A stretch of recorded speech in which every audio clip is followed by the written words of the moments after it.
সাতক্ষীরার কলারোয়া উপজেলায় ১ বছর বয়সী ঘুমন্ত সন্তানকে বটি দিয়ে গলা কেটে হত্যা করার অভিযোগ উঠেছে মায়ের বিরুদ্ধে। ওই মায়ের নাম আসমা খাতুন। উপজেলার বাট্রা গ্রামে শুক্রবার দুপুর 12:30টার দিকে এই ঘটনা ঘটে। এই ঘটনায় ঘাতক মাকে আটক করেছে পুলিশ। নিহত খাদিজা খাতুন সাতক্ষীরার কলারোয়া উপজেলার কুশোডাঙ্গা গ্রামের তহিদুজ্জামানের মেয়ে। আসমা খাতুন বাট্রা গ্রামের আব্দুল মাজেদের মেয়ে। আসমার বোন রেশমা খাতুন জানান, আমার দুই ভাই মালয়েশিয়ায় থাকে।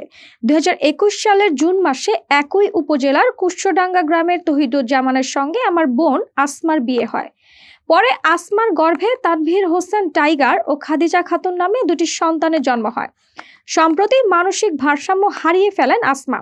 এই কারণে তার মা আলেয়া খাতুন গত বৃহস্পতিবার আসমাকে চিকিৎসার জন্য শ্বশুরবাড়ি থেকে নিয়ে আসেন। শুক্রবার দুপুর 12:30টার দিকে আসমা তার মেয়ে খাদিজাকে ঘরের বারান্দায় রেখে ঘুম পাড়াচ্ছিলেন।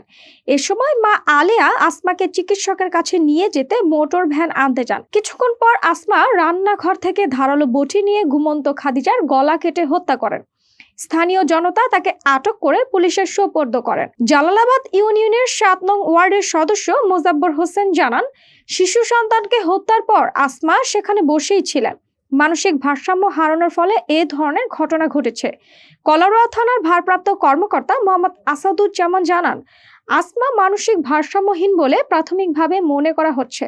তাকে গ্রেফতার করা হয়েছে। ময়নাতদন্তের জন্য মরদেহ হাসপাতালে পাঠানো হয়েছে।